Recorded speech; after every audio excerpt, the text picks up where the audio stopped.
So when I was a little girl, the first real money I ever had in my hand was a $10 check for winning an essay contest. It was $10. Of course, with inflation, that might be like $200 now, I don't know. It's been a while since I was a little girl. And I loved writing. I just loved writing. I made up things, and then I won a couple other little essay contests and poem contests.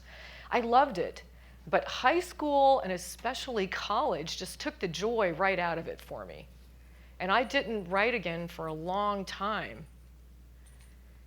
Then I was working on a master's degree in the early 2000s, and I had to create a thesis. And it was like a 25-page paper. And I thought, wow, I actually wrote something longer than an email. Maybe I can write. So then once I graduated, which was late 2004, I decided I was going to start writing articles. And I had a goal. It took me like 2 months to get that first article done where I was ready to turn it in. You know, it has to be perfect. Well, it's really never going to be perfect. And I turned it in, and I set a goal for myself to, I set a goal for myself to have 6 articles published by the end of the year. Would you believe by the end of the year, I was involved with a book project? It's crazy. And I had an article published in a print magazine. It was called SQL Server Standard. I don't know if anybody of you guys been around a while like I have and remember that. So I'm going to go ahead and go through these public service announcements. Please silence your cell phones. If you need to take a call, please step out of the room and respect the people around you. PASS is awesome. Besides PASS Summit, there is so much free content that you can take advantage of. We were just talking about SQL Saturdays. I love SQL Saturdays. I go to about 10 a year. I'm lucky because my employer actually will pay the travel expenses to get me there. I'm co-leader of a virtual group, so there's a lot of recorded content out there. PASS is awesome. It's SQL family. It's just amazing. Session evaluations. I would love it if everybody in here would fill out a session evaluation. Let me know what I did well. Let me know what I didn't do so well. I hate it when I get a session evaluation that's not that great, but they don't tell me why. I think a couple years ago, someone said I was a scatterbrain on my session. I'm like, okay, whatever that means. So be sure to do that. My name is Kathi Kellenberger. I am the editor of Simple Talk, which is a technical publication from Redgate, and we send out a newsletter every couple weeks, and it's pretty cool. I'm pretty proud to be to have that job. The most important thing to know about me is that I'm a lifelong learner and a teacher. I love learning new things. I get to play with all kinds of cool technology in my job, and I love teaching others and nurturing others. So as an editor, people hate editors. I'm a very nurturing editor. I work with people and we get some great articles out there. I'm also co-leader of the Women in Technology chapter, or group, I should say. We're having a big luncheon tomorrow. I would love it if all of you came, even the guys. We'd have a really fantastic speaker. If you don't have a ticket to get in, they will let people in. Like if you just kind of stand in line and wait at the end, if there's empty spots, they'll let people in. And in 2008, I did so much for PASS, they said I should get an award, the Passion Award. That will be awarded to somebody this year, tomorrow. And I am also a data platform MVP. So that's a lot about me, and I have a few people I even know in the room. It's a lot about me, but you may be wondering, why am I really experienced in writing? I told you about 15 years ago. Why am I even qualified to be up here? So let me show you the next slide. These are all the books that I have written at least one chapter in. Some of them I am the sole author or the lead author. That's 11 books. So I have got a lot of experience writing. That's not counting all the many, many articles. I have no idea how many articles I've written. And I also, it's different, but I do speaking, and I have Pluralsight courses out there. So I have produced a lot of content. I love it. So the first question is, are you a writer? So what I'm going to do is I'm going to have some different examples, and you can tell me by a show of hands on each example whether you are a writer or not. How many in here have written a book, at least one book published? I know one person. That's all? Okay. Usually I do have one expert here. Usually every session I get, I always have one like guru coming in, and that's really makes you worry about what you're going to say. Okay, so one person has written a book. Has anybody in here written an article and gotten it published? Quite a few. Awesome. Quite a few have. How many of you have a blog site and blog post? So about the same that's done the articles. Okay. How many of you write documentation at work? Oh, hell yes. Yeah. A lot of people. A lot of people. Write documentation in your sleep. Absolutely. Absolutely. Right. I don't think I've ever written documentation in my sleep. However, I have coded in my sleep. Written lots of code. I've done both. Yeah. So what did you say? Documentation put me to sleep. Documentation put you to sleep. There you go. Works both ways. How many of you have written an email? I'm hoping every hand in the room goes up. Okay, so that's also writing. People are reading it.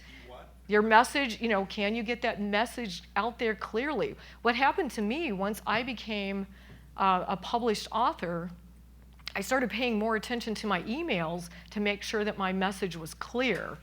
I started adding bullet points to my messages, things like that, instead of just paragraphs to make sure that things stand out. Yeah, so a lot of people have gone down that road. There's just so much miscommunication in emails. How many of you post anything on social media?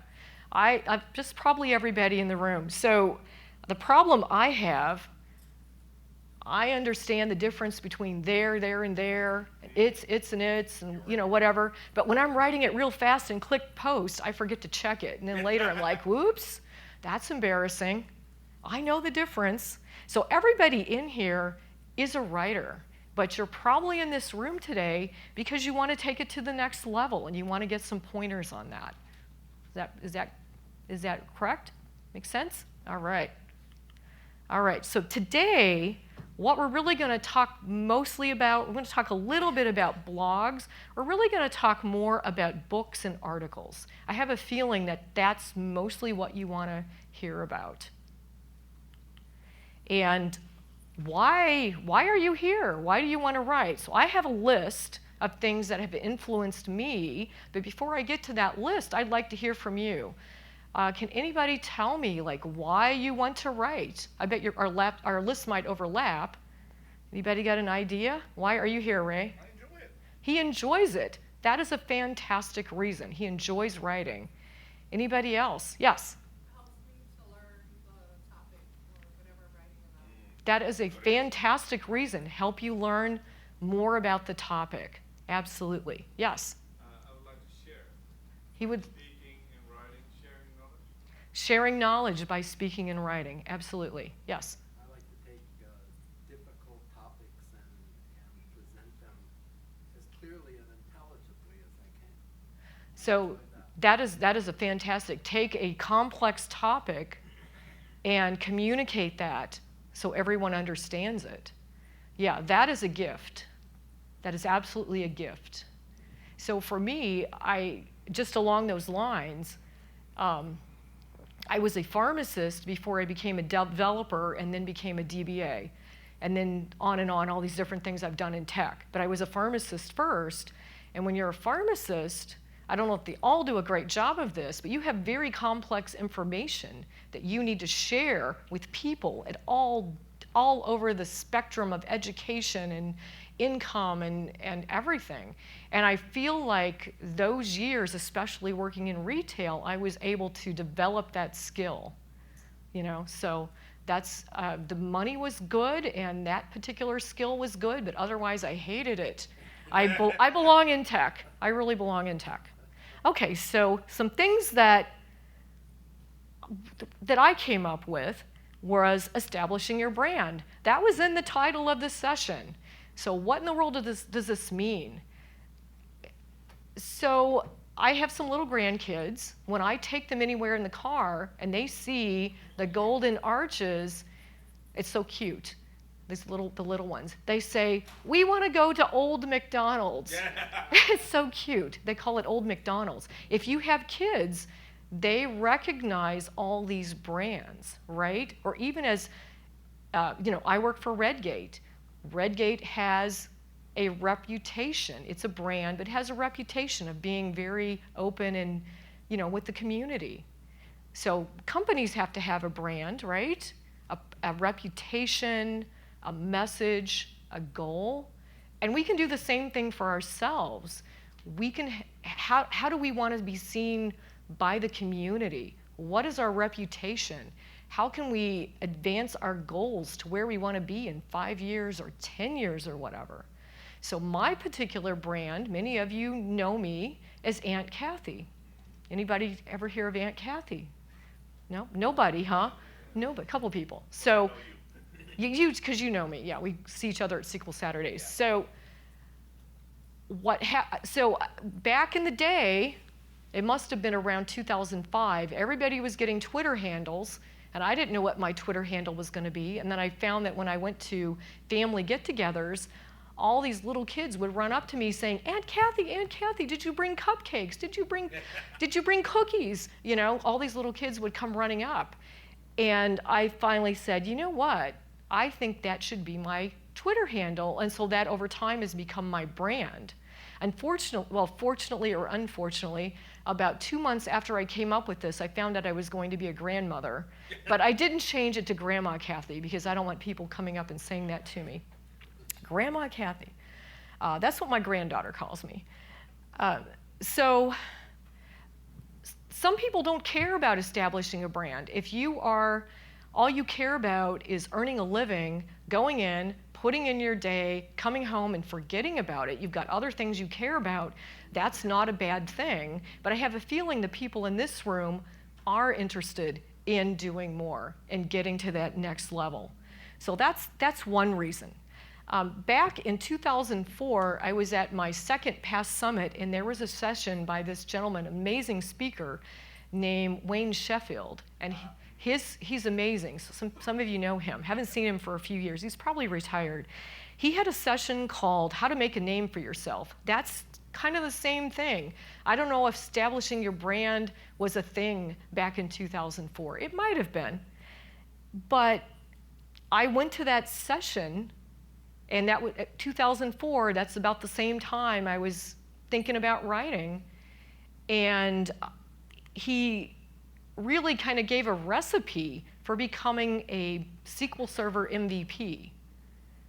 You know, so I sat in that session and said, I could do those things. I could become an MVP. And then 4 years later, it came true. So that might be something. Just to get, I don't know, it's kind of cheesy. SQL celebrity is kind of cheesy, but that's what some people are. Everybody knows them. Whenever you're a SQL celebrity, people will, you know, come up to you and recognize you and say hi, and then you will think, do I know that person? Do I not know that person?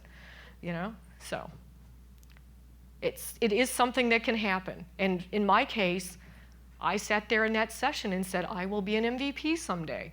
And it did come true. It didn't come true by magic. It came true by a lot of hard work. Career opportunities. So this is a really, really important one. I've heard friends of mine tell stories. This hasn't happened to me, but I've heard friends of mine tell stories about them going into an interview, and during the interview, the tech interviewer would say something like, we had a problem the other day, and when we searched it, your article came up. You know, so you're more likely to get opportunities and get hired if you've got that out there and people find out about you.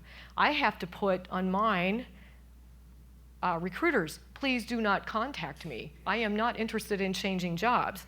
But obviously the skill set that you have will get recruiters bugging you, but if you are even well known in the community, it's going to be even more. Giving back. Somebody said giving back. Think about when you were first learning about SQL Server or business intelligence or whatever it is your specialty is, how you learned. You learned by reading articles, maybe reading books, going through. And these things are, really important. You're not going to get to where you are by yourself. You're going to get where you are from the help of others, even if you never meet them, if they have some book. So I look back at that and I'm like, wow, I remember thinking, wow, these people, I will never be like them. But no, we all can be. We can all share, and people all over the world can learn from us. And I think that's amazing. Learn more.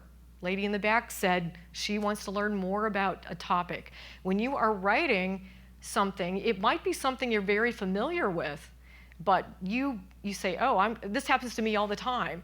I'm coming up with a little demo script, and all of a sudden I run into something, some little weird thing, edge case that I'd never found before. And I might even go back and look at the documentation. Maybe over time, since I looked at the documentation 10 years ago, some new parameter was added to a function or something. So it really forces you to dig deeper, even if it's a topic you think you know well. The last one is going to disappoint you, but we'll talk a little bit about it more. You're not going to write to make money, okay? You can make some money. I get royalties from stuff I've written, and we just save it, we just put it in our vacation fund. Maybe there's somebody in here that can write and quit their day job. Maybe, I don't know. I sure can't. But so you will make some money, but it's not going to be enough. And really, the amount of money that you can make is actually decreased over time. 15 years ago, publishers, I was in on one book. Let me go back to that, because it's kind of a funny book. Let's go back and look at, there we go, this one. So this book right here was the first book I was involved with. Notice there's 10 authors, and I'm that little woman in there. That book, I wrote 2 chapters, and I actually made about $10,000. I will never get an opportunity like that again. It's never going to happen again. Sorry, which book? The red one over. I have I guess my mouse is. I'm mousing here. You can't see it. The red one in the lower left corner. That book was the first integration services book. And I'll talk a little bit more about how the money works when you write for a publisher. But I ended up making about $10,000 over several years for writing 2 chapters. Don't expect anything like that. Things have changed a lot, and this was really a bestseller. I even saw there was a ad for one of the local news stations at home, and they had something about tech jobs, and they just had a developer sitting, and that book was on his desk. It was so funny. But that book was like everywhere. Everybody had that. So let's see. Let's get back to where we were. All right. So how in the world do you get started? What in the world do you do? I'm going to suggest just start by blogging. That is a real easy way to start. And I'll show you some resources you can use on the next slide. But what in the world are you going to write about? Whether it's writing a blog or writing an article, what is it you're going to write about? So my very first article, I wrote about a problem that I solved at work. I was trying to figure this thing out. It was a security thing.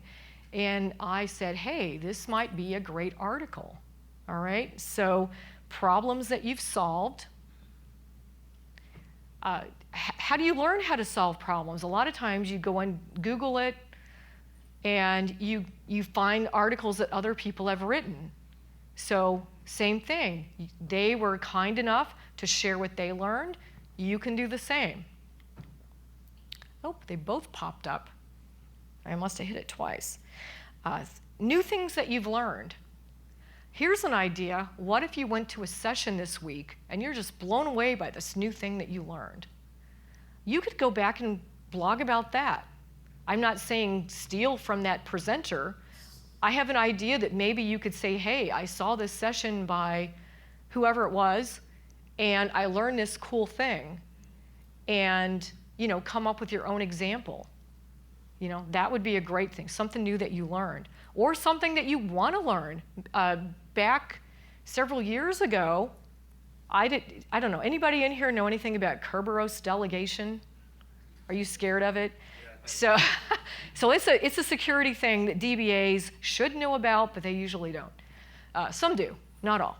Anyway, I ran into this, and I knew nothing about it. I'd heard of it, didn't know a thing.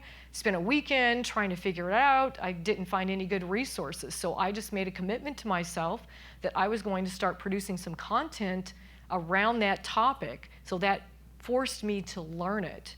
And now I think I'm the person so here's the cool thing. I have an article out there. It's something like what you'd like to know about Kerberos, but we're too afraid to ask. And Joey, I don't know how to say his name, D'Antoni, it made my year. He pointed somebody to my article when they were asking a Kerberos question. So Joey is like one of the top people, in SQL. So I was like, oh my gosh. So that was great. So the reason I started with that is because I wanted to learn it. So that was a good thing.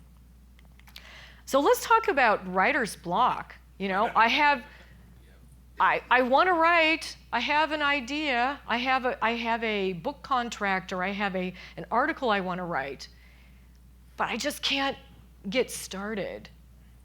So I don't always put something on my calendar, but when I plan my week, I kind of plan my week in my head. Sometimes I love making lists, and to me, writing it down, it's more likely to happen if I write it down. I say, you know what, I'm going to have time Tuesday evening with nothing going on. I'm going to write an article, okay? So I'm lucky. Obviously, since I have grandkids, my children are out of the house. I even have a stay-at-home husband who takes care of a lot of the housework. So I'm in a very good place for doing all these things. A lot of people have families. Your family's going to come priority. You've got to get dinner on. Maybe you have a commute. I also work from home. I don't have a commute, so I'm pretty lucky.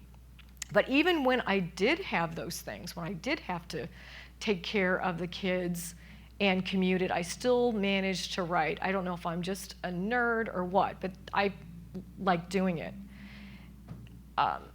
What I have found, because occasionally I think I've got writer's block, but what I have found is that all I have to do is just, number one, write it down. I'm going to do this. And then just sit down I just open up Word and I just start typing whatever's in my head.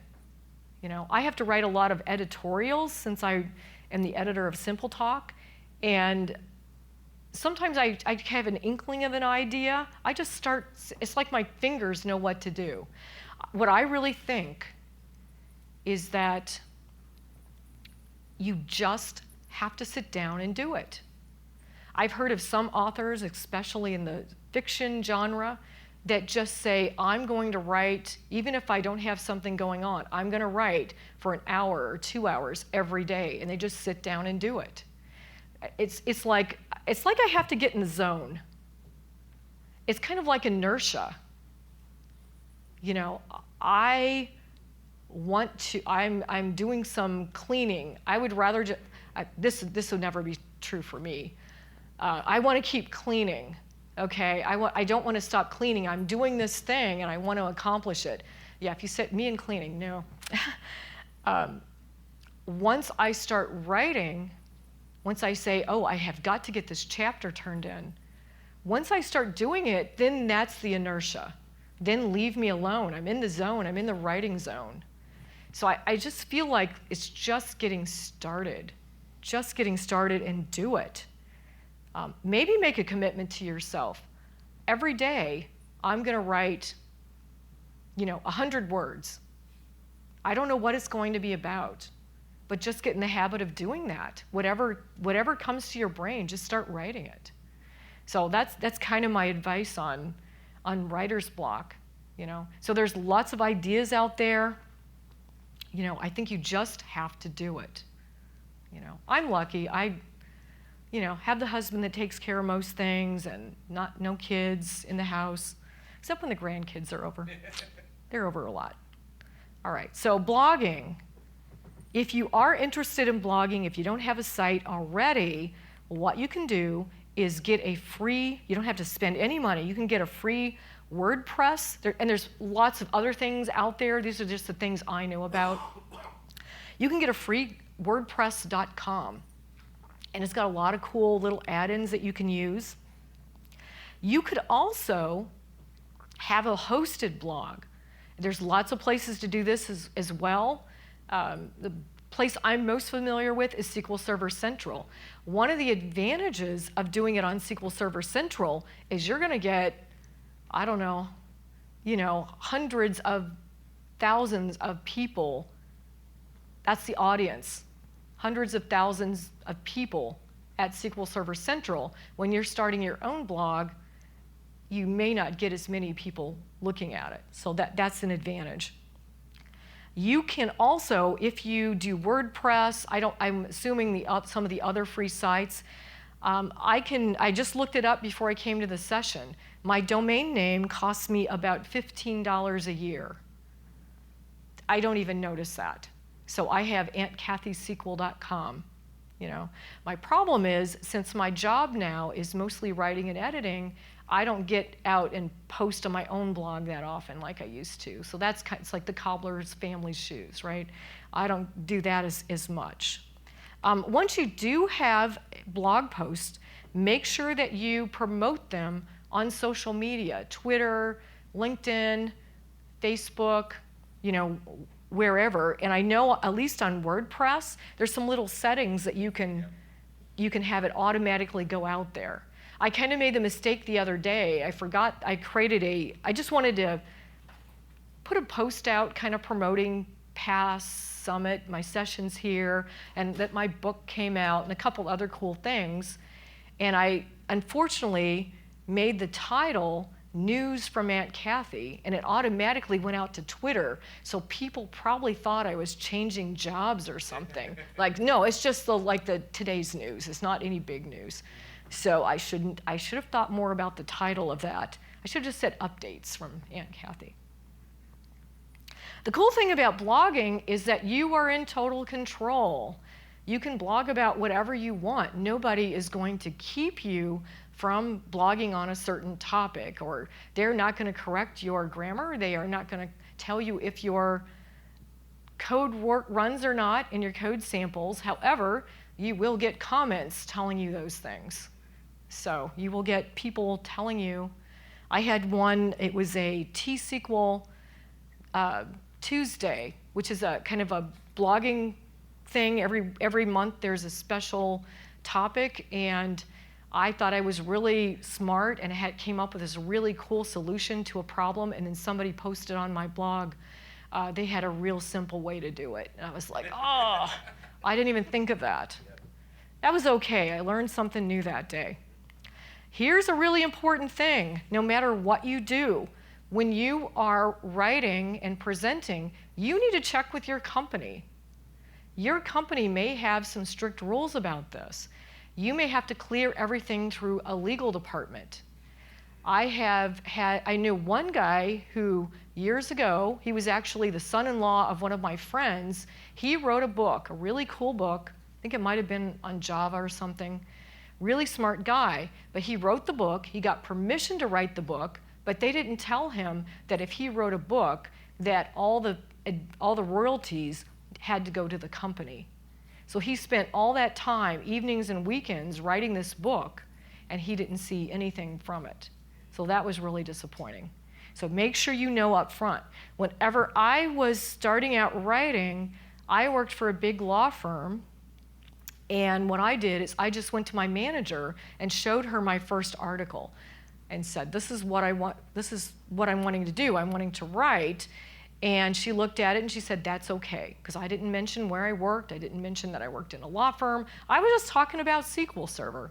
And I continued to do that for 2 or 3 more articles, and finally she said, you're fine. You know what you're doing. It's okay. You're not putting the company in any kind of, or the firm in any kind of liability. But some banking, financial, anything with financial, maybe healthcare, yeah. Just a commentary on that. And as a matter of fact, I actually wrote a blog article about this. Is that whenever I put out an article that might include some kind of data in it, I take the extra step of taking the pains to go through the data and make sure it's all client agnostic or all data Right. agnostic. So Yeah. It can't be traced, identified, whatever. So that is a very important point. You would not want to share any personal information.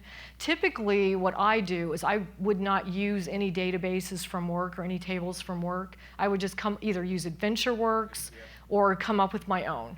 I would probably not even start with the tables from work. Yeah. So so make sure you check with your company. Then even though I had permission to do articles, when the book thing came up, went back to my manager again. She said it's fine. You know what you're doing. I wrote an entire blog article that talks about exactly that. Exactly that topic. Yeah. Okay. Where would we find that blog article? Come track me down after Kathy's done. Yeah. So for the recording, the question was, where would we find Ray's article, and they can figure it out later. Track me down after the session. Yeah. After my session on Friday. All right. So let's talk a little bit about writing articles. I found a few places where you can get articles published. The second one there, Simple Talk, is the one that I'm in charge of. Articles can be a little bit, they're kind of similar to blog posts. Typically, blog posts are shorter than articles. Typically, there's no one set of rules for articles as opposed to blogs, but I can kind of give you some generalities here. Often, not always, there is an editor that will review the article and make sure that it's technically correct and that the grammar is pretty correct. So that's a big part of my job at Simple Talk. I do a tech review if it is something that I cannot do, like maybe .NET or Java, then I have one of my other authors tech review for me. And then I go through, and I have a lot of authors who have English as a second language, and so which is fantastic because we want everyone represented. But then I have to work a little bit more sometimes to get the English correct, and they end up being very grateful because the articles end up really nice. So often they're reviewed, not always, depending on where you're going. Simple Talk, yes. You have less control. Someone may come to me and say, I want to publish this article in Simple Talk, and I may reject it. I may say, no, we don't care about that topic, or you know what, this article doesn't have enough teeth to it. Like if I get articles, it's just basically a heading and a paragraph, a heading and a paragraph. I get some like that, and I'm like, that's not good enough for Simple Talk. We can talk about what might be good enough, but that's not it. So you have less control than your own blog. Sometimes you get paid, yay. If you write an article for Simple Talk, I will pay you okay, let me phrase it differently. If we publish an article that you have written on Simple Talk, we pay $350. That's nice, because if you write, let's say you write 5 or 6 articles a year for me, that's a nice bit of change there. So sometimes you get paid. I can't really answer. I do know you also get paid at SQL Server Central. Not sure exactly how much, not as much as Simple Talk. Writing articles is easier than books. It's so much easier. A book is this gigantic project right out in front of you. I'm not going to discourage you from writing books. I want you to do it. But writing articles is much easier, and it's much less formal process. Pays way better. Yes. Back 15 years ago, writing books paid really well, but now they don't. And I'll talk more about the money in a minute, but typically, I'm going to spend 9 months, well, I'm not going to spend the whole 9 months, but it's going to take like 9 months to get this book done, just like having a baby. It's crazy. And typically, you get paid about $1,000, and you're spending a lot of time, So you could write 3 articles for me, and have almost $1,000. So yeah, so the articles typically will pay better depending on where you do it. I go to a lot of SQL Saturdays, a lot of events, and I see people with different presentations, and I'm like, wow, that would make a great article. So if you are a presenter, that might be an idea for an article. You could turn your presentation into an article. I don't want plagiarism, but I love repurposing things where, it makes sense. Love that. And if you write articles, something else might happen to you, like what happened to me, that might lead to a book. Somebody might, so if what happened to me, I had written about several articles. I wrote an article about DTS. Anybody remember DTS? Way back in the day. And I had gone to a concert, got home late, checked my email, because I didn't have a smartphone back then probably, and there was an email from Brian Knight saying, would you help me write this book? I'm like, oh my gosh. It's kind of like Brian Knight, he used to be, I think, more involved as a speaker in the community. I don't think he's he was at Past Summit last year, I think. But he used to be, and probably still is, a really, really big name in the community. So it was kind of like coming home and my favorite band asking me to help them write a song, is what it felt like. Really amazing. So it might lead to a book. People will start noticing, just like building your brand, people will start noticing you, and they might reach out and ask you to, participate in a book. Could happen. All right, so how do you get involved with a book project? My advice is to write articles and blogs first, so you might get noticed, I think that just letting people know, networking, there's a lot of authors here at this conference, letting people know you're interested in writing and being part of a book. Here's a cool story with my windowing function book. The book just came out last week. The original edition, a few years ago, I was all excited about writing this book, and then I went to a user group meeting, and one of the gentlemen at the user group meeting was saying, oh, that sounds so cool, this book you're writing. And I've been using windowing functions instead of analysis services at this one customer. So cool. And I'm like, oh my gosh, would you be willing to write a chapter in my book? So he did. And then I was at how do you say Albany? Albany? Okay, Albany user group meeting, visiting that area, and another gentleman came up to me and said, hey, I have this really cool presentation about window functions where I analyze baseball statistics. And I'm like, you know the guy, Ed, yep, right? Yep. And so I'm like, wow, that sounds like a cool chapter. So like in that case, he knew I was an author. I don't think he was looking to get involved with my book. So whenever I started on this second edition, I reached out to him. But just networking, letting people know you're interested can help. I think he's since written a couple of books himself. I knew he was a good writer because I was a tech reviewer on his previous books. So, so remember when you learned to ride a bicycle? It was hard, right? It was really hard. I run into people all the time who say, I was involved with this book project and I'm never doing it again. It was so hard. So luckily, little babies don't think that, and they learn to walk no matter how hard it is. It's really hard to learn to walk. Really, really is.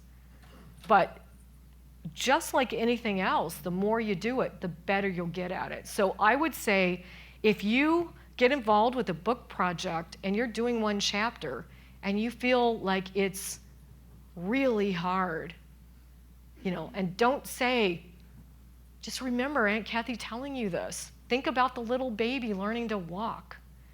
It gets much easier. It can become a joy. Writing can really become a joyful thing and just wonderful. I love it so much. I started by contributing, once I had the articles, I started by contributing 2 chapters. That book was really hard because there was no documentation for SSIS available while we were writing that book. It was not out yet. You could just get I don't know, they probably didn't call it CTPs back then, but whatever it was. And Brian gave all of us some contacts at Microsoft if we had any problems and questions. Me being a nobody, they never answered my emails at all. Now being an MVP, they typically do, but back then they would not. So it was really hard. But you know what? I stuck with it, and then a few years later, I wrote my own book. All right, you're going to have deadlines. We would love it to not have deadlines, but when you're working with a publisher, they're going to have a schedule. And it doesn't look so bad when you first look at it. It doesn't look so bad. But guess what? There's an editing process. Your chapters will go to a tech editor. I tech edit lots of books. And I go through and make sure it makes sense, make sure their code runs, blah, blah, blah, give them some advice. And you're going to be having these chapters come back to you while you're writing more chapters. So there's a lot to it. And then there's even another edit where someone, like an English major or something, does a copy edit. And you've got to go through that. I've had situations where they have completely changed the meaning of a sentence, so you've got to be really, really careful. So there's all these deadlines. Yeah, at the beginning of a project, everything seems so wonderful, doesn't it? Almost any kind of project, but it doesn't always stay that way. You also have less control if you're working with a publisher, and I'm going to talk a little bit about the differences between self-publishing and kind of working with a publisher. I have worked with publishers for the most part. I have one that Joe's to Prose. That was not me self-publishing. It was somebody else had their own imprint that they were self-publishing. So, and for many people, not just the people in this room, for many people in the world, writing a book is a bucket list item. Everybody says, I'm going to write a book someday. How many people can actually say they did it? Not many. So it's a bucket list item for many people. So let's talk about money. I want to tell you a little bit about the A-Press, how it works. So you might come to A-Press with an idea for a book, okay? And they may say that's a great idea, or maybe it's not a good idea. And if you can convince them that it's a good idea, then there's contracts and this and that. But what they do as far as money is that they pay you in advance, all right? The advances are not much anymore. Back in 2009, I got an $8,000 advance on a book. Now they typically give you about $1,000 advance on a book. I have a feeling that in the next couple of years, I'm going to be paying them money to write a book because it just keeps getting smaller and smaller. So what does that advance mean? It's kind of like an advance on your allowance when you're a kid. Your dad gives you a week ahead on your allowance, well then the next week you don't get anything until you make up that advance. The same thing with royalties. I wish I understood my royalty contract better, but I think it's the amount you get per book sold is in the, it might be 30 or 40 cents. It's not a ton. And everything is so complicated, but I just write the books. It's a labor of love for me, so I'm not quite as worried about the financial aspects. But anyway, over time, people buy the book, either electronically or they buy the hard copies, and that chips away at your advance. If you're lucky, someday you will make up that advance. So let's say you write a book for them and they pay you $1,000 advance and only a handful of people buy your book. It doesn't matter. That advance is yours.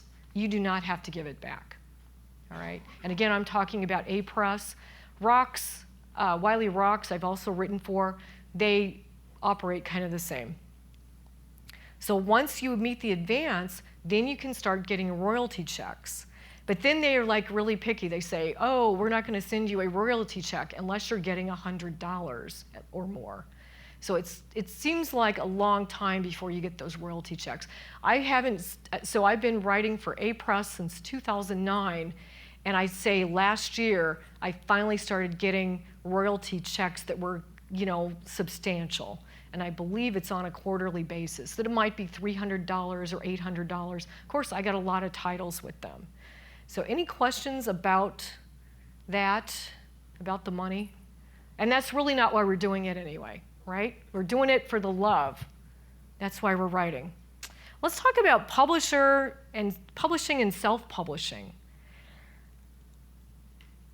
So there's a lot of differences, lots and lots of differences. So if you go with a publisher, they are in charge of this project. They can say, you are not doing a good job and, kill the book. Or they can say, we don't like how this chapter went out. They are really in charge of it.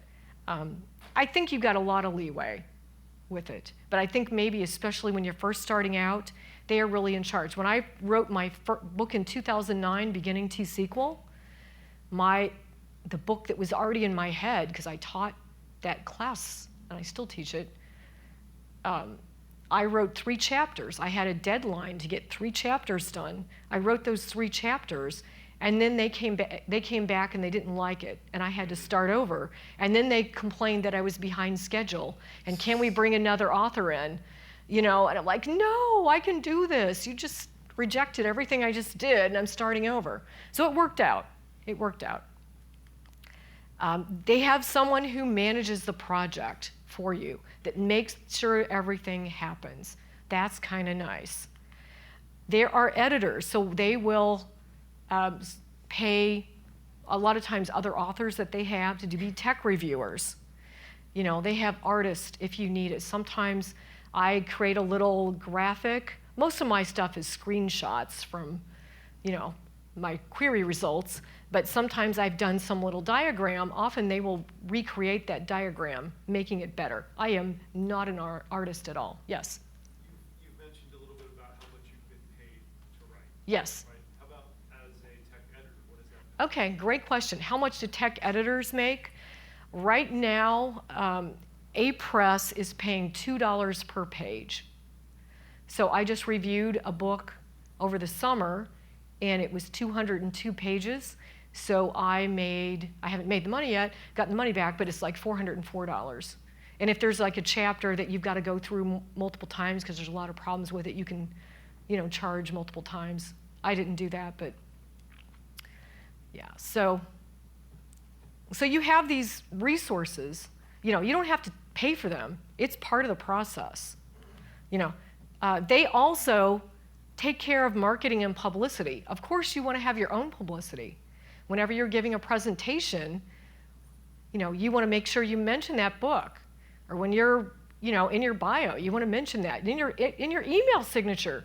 So it's partly on your part too, but they will provide some publicity and marketing. And they take care of printing, they take care of formatting your ebooks. Basically, you just have to write. You just have to write and then go back, you're going to look at that chapter, every chapter you write, you're going to write it, you're going to look at it again 2 more times.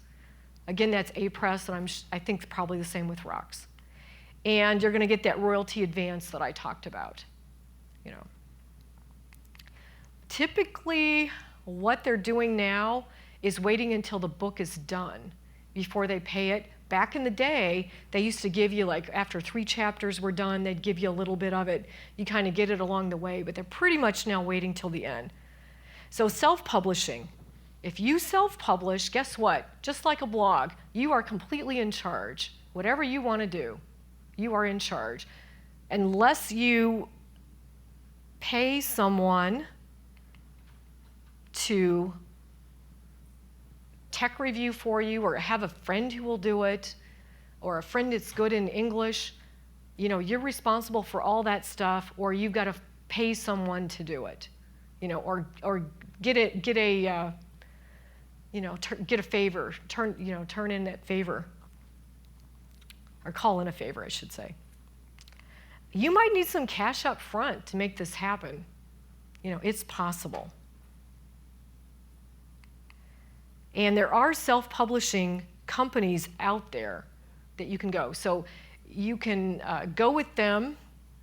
I haven't got any experience with that, so I really can't help you with it, but I know it exists. And one of the other benefits of self-publishing is you might make more money that way, because you are not getting a small little, tiny little royalty. You're getting everything, minus your expenses. So it's a different way to look at it. Here's something cool I just found out about this week, is that you can go out on Amazon. This is on Amazon. And you can take a Word document, and I have an example to show you. You can take a Word document and have it published as an ebook.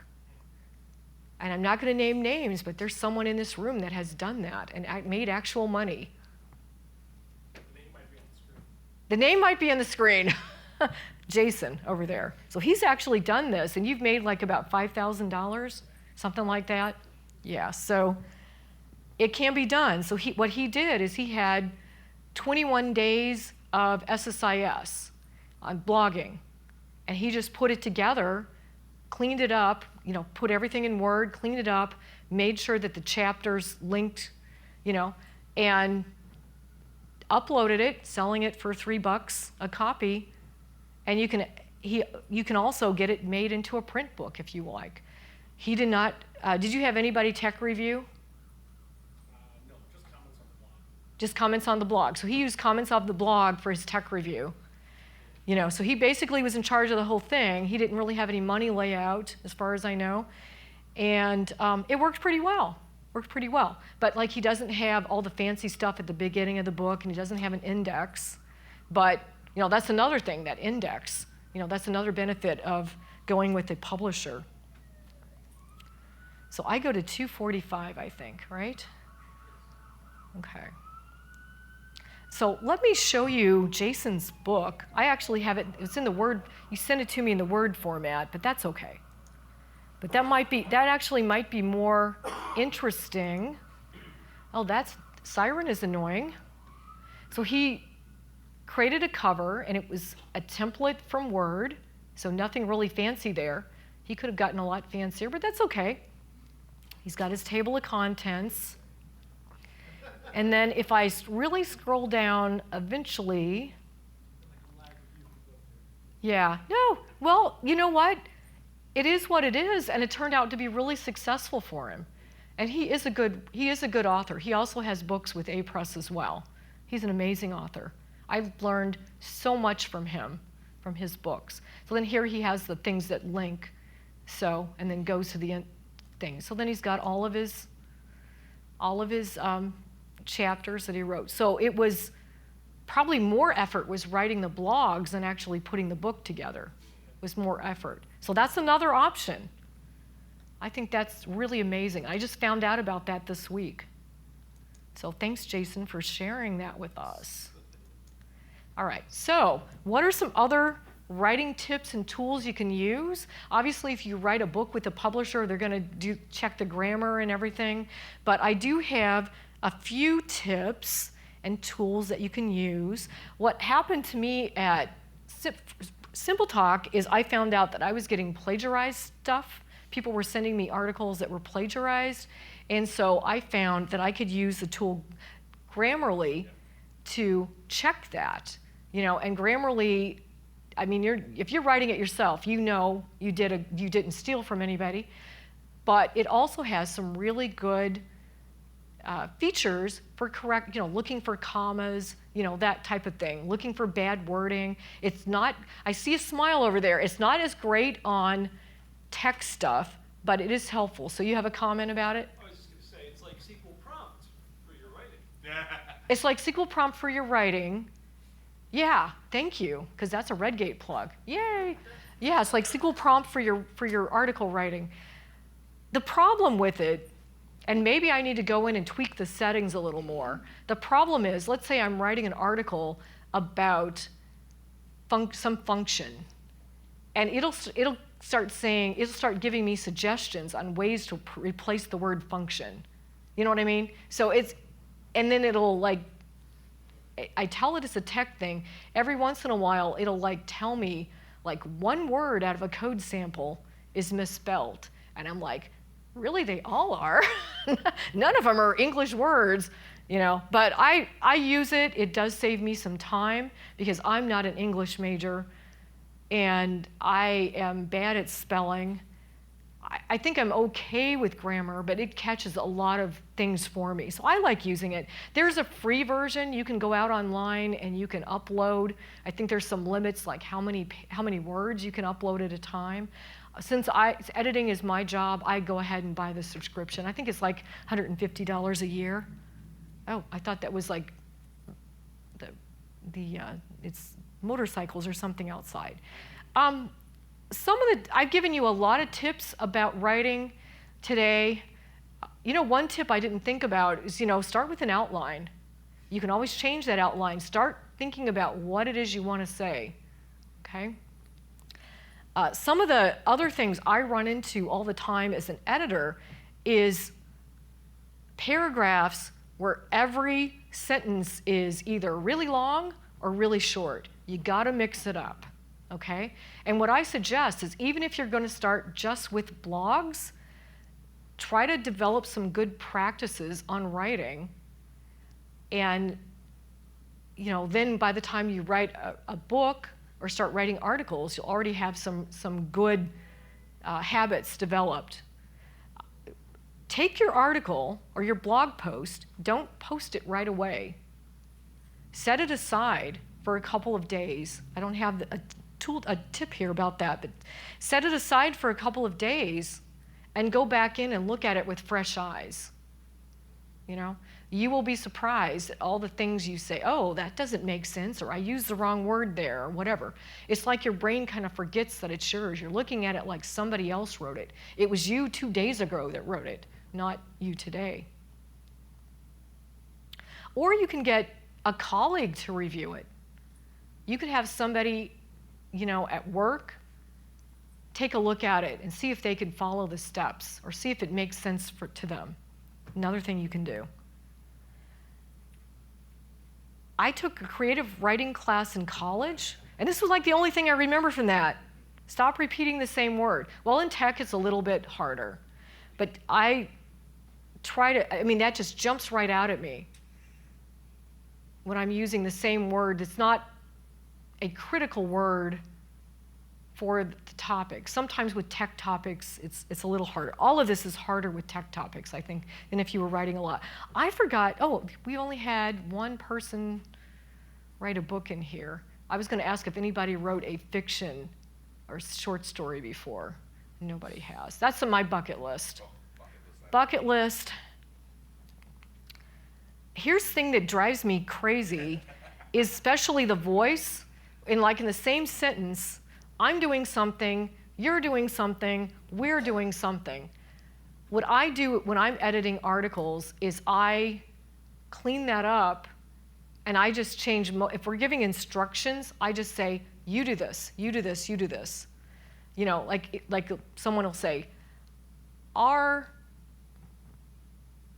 code file, well, we're not sharing the same one, so I kind of do that. I just change it to where I'm the instructor, you are the reader, so I'm going to tell you things to do. We're not really holding hands here. A lot of people have different opinions on that. That's mine. Articles and book chapters are going to be more formal than presentations or blog posts. Do not write a chapter or an article. I guess you can do it in blog posts. Start using little LOLs, or you can see how old I am when that's the first thing I come up with. Or silly things, the way we say sentences just in talking or post. We're not posting on Facebook. Make sure that it's a little more formal, all right? Even a presentation is not that formal. I might say some silly thing. We're talking about writing because fun, because fun's not really a sentence. It looks okay on Facebook, but it's not going to look okay in your article or your chapter. I will get rid of it if you do that. Let's say this some other way. So the other thing too, if you are writing, even though I'm assuming you're going to be writing in English, guess what? People from around the world will be writing your articles or reading your articles. We don't want to make it more difficult for those people. They are amazing because they have multiple languages and they're pretty fluent in one or two or more languages, but let's not make it even more difficult for them by putting kind of some silly stuff. You can make jokes, you can be funny, but just be clear in what you're doing. All right, so I'm just going to show you just an example. I just sat down, I think yesterday, and tried to write the beginning of a bad article.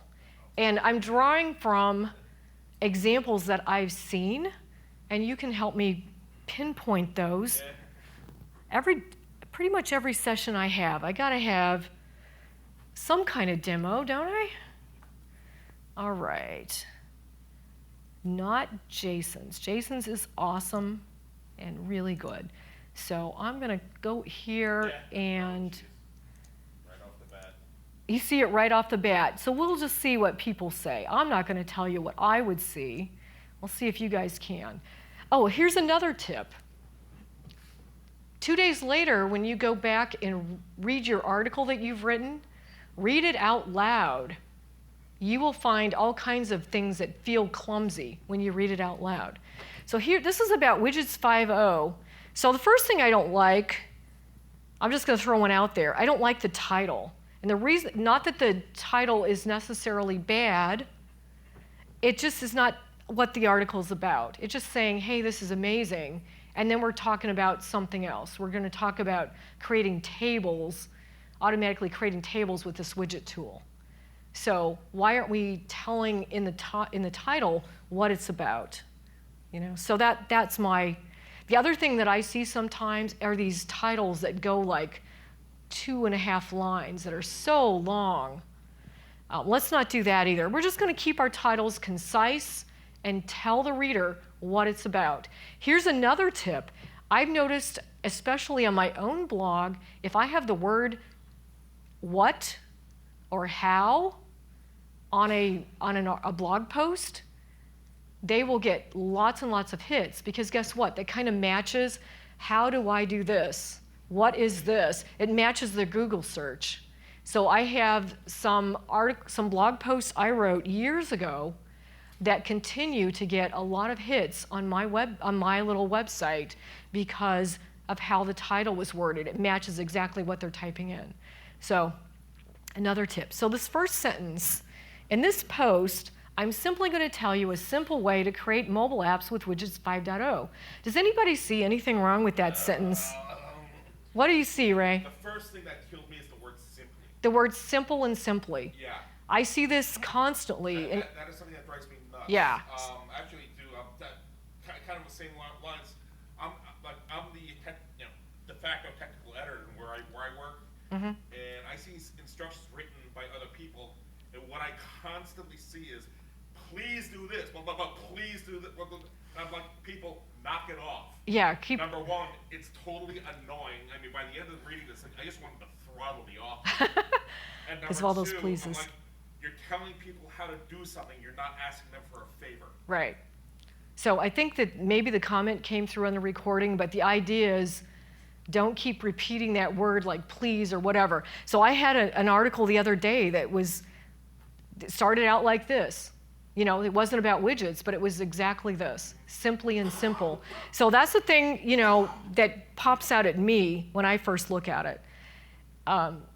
Otherwise, I could easily get rid of one of those. I could get rid of the word simply, and it'd probably be an okay article.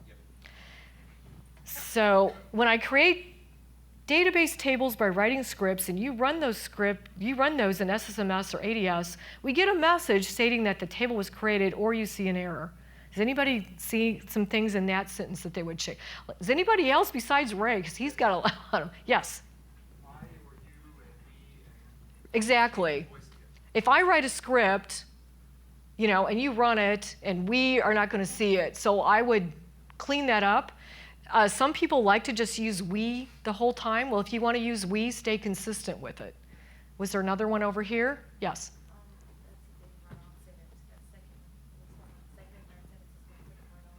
The second what? The second and third sentences, they both kind of run on. Run on. Yeah, I haven't gotten to the third one yet. The second sentence is really a run-on sentence.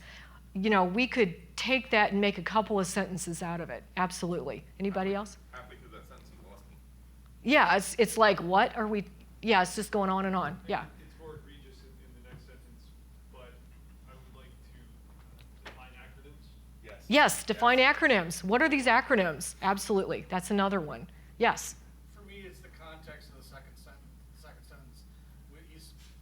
From this, I'm assuming it's some sort of widget, but he doesn't start off by telling what's the What widget, is it? Exactly. What it does, Mhm. and then immediately goes into when you write a query or a SQL statement to create a database table. Right. You can get X or Y. But that should have been. Like what? So the comment for the recording. So what the comment was, he doesn't really tell what this thing is. He just immediately goes into this, you know, talking about tables. Like what is this? You know, when did it come out? You know, we can give some background information. Yeah. I back off a little bit and ask one, who's the audience? Who's the audience? Who's he writing this for? Right. Who's the audience? Assuming it's probably somebody who's going to use it, but that's a good point. Was there another one over here? Yeah. I mean, we were side chatter, but the first sentence should have led into what Widgets 5.0 is, Yes. why we even care about it. Yes. Then try to transition into how to create Right. whatever with this widget. Yeah, so the comment was he shouldn't just start off the way he did, tell us, you know, why in the world are we reading this, what it is, and have a good transition, which is another good point. We need a transition, you know, which is something that, at least in my own writing, I spend a lot of time making sure that I just don't abruptly jump into something, that there's a smooth flow. Very good. Good comments. All right, so, Make one more? yeah. Going back to the first sentence, and I think it's a matter of style, right? Yes.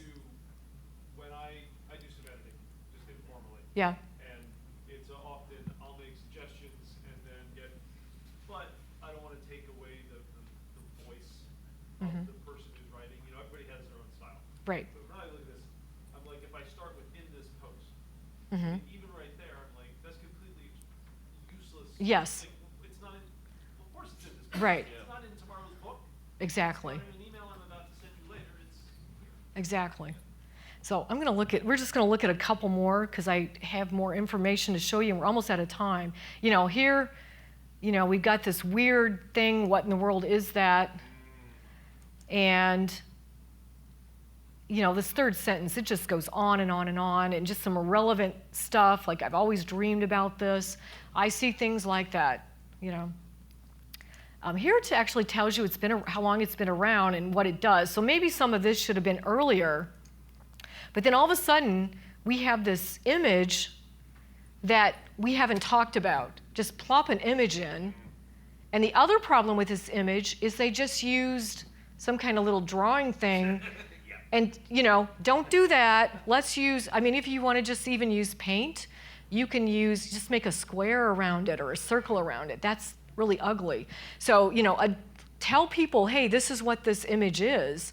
I like to have a caption under the images. And if you write a book with the publisher, they will make you do that. But that's what I do with my articles. Here we go. We just are going to get started, open this thing and create a new project. We're not really giving them a lot of information. Yes? Going back to the image, this is something for my own edification. When you're doing screenshots and you're putting them into your documentation, whether it's an article, a blog post, or a book, should you put it? How do I put this? In that case, he doesn't have a preference as to I'm putting in this image or I'm looking at this screenshot. Should you put it first and then put everything after it? Should you put everything first and then put the figure in? DBA answer, it depends. Right. The way that if you're writing a book, they want you to mention the image first, so it just doesn't pop up. So that's typically what you do. Typically with code, you're going to say, here's this code sample, then you got the code, and then after the code, then you're going to describe what's there. It's typically what you'll do. So, this is assuming, this next sentence is assuming a lot. It's assuming that your readers know exactly what this stuff is and how do I open a project. So I like to go ahead and either maybe link to another article that says start up a project, and if you're not sure how, you can follow this other article or whatever. But make sure that what you're giving somebody is enough information to get started. Okay? So then we've got some code. Is that the end? That's the end. So let me show you Grammarly real quick. If I open Grammarly, I can check for plagiarism, or I can check for, I'm not connected online, so it's not going to work. But you can check for all these different things. So I'm not going to, never mind. But it underlines things. You have a thing over on the right, and you can read the suggestion, and you can either click to accept it, or you can click a little trash can and it'll go away. So it's pretty cool. We've only got 3 minutes left, but I would like to extend an offer. Well, first of all, make sure that you fill out the session eval, but make sure you do that. I hope you learned something from today, and I hope you are inspired. But I have an offer to you, and I have some business cards up here too. If you have an idea for a book, and you have already got some writing under your belt, if you've got a developed idea, I would love to make an introduction to A-Press for you. I have a lot of weight with them just because I've written a bunch of books, so they like me. But I have introduced authors to A-Press, and that's how I got started with A-Press. Another author introduced me to them. And books happen. So if you are interested, if you would like to write for Simple Talk or SQL Server Central, you can contact me as well. And I would love to work with you. I need SQL Server content. Really, really need it. So, and that's a way, both of those are amazing ways to build your brand and get started. Let's see, I've got 2 minutes. Any other questions? Any questions? I have a question. Oh, over there, okay. So if we go the self-publishing route, then what are some of the ways to market, yourself? What are the ways to market it yourself? Yeah, like your book. I think, so if you go the self-publishing route, how are you going to market it? I think probably through social media. You're going to have to, put it out there on Twitter, put it in LinkedIn, those types of things. You could write an article. Let's say you wrote an article on SQL Server Central or someplace that gets a lot of eyes promoting it. So I would say those are the types of things that you will do. And I guess credibility will come from the quality of the book and the content, right? The what will come from? Like the credibility? The credibility, Right. yes. Yeah, so if the book is bad, you will not get good reviews. That's a given. If the book is good, you will get good reviews. Yeah, so I think that, unless there's probably one more question. Nope, okay, one more question. Tell me it's okay to write about the same thing Oh my gosh. Oh my gosh. Oh, I wish we had more time. So the question is, can you, or comment, tell me that it's okay to write about something that someone else wrote. Itzhak Ben-Ghan wrote a book on windowing functions. My copy of that is the most dog-eared book I have because I just read it and read it and read it. And then a couple years later, someone said, you should write a book on windowing functions because you're presenting it on all the time. And I thought, oh, no, I can't. Itzhak wrote that book. Well, then I finally convinced myself, yeah, I can. I don't explain it the same way. So it is okay to write something that other people have written because it's going to be, you're going to have your own voice and your own way to do it. So absolutely. So that's all I've got today. Thank you all so much, and good luck with writing.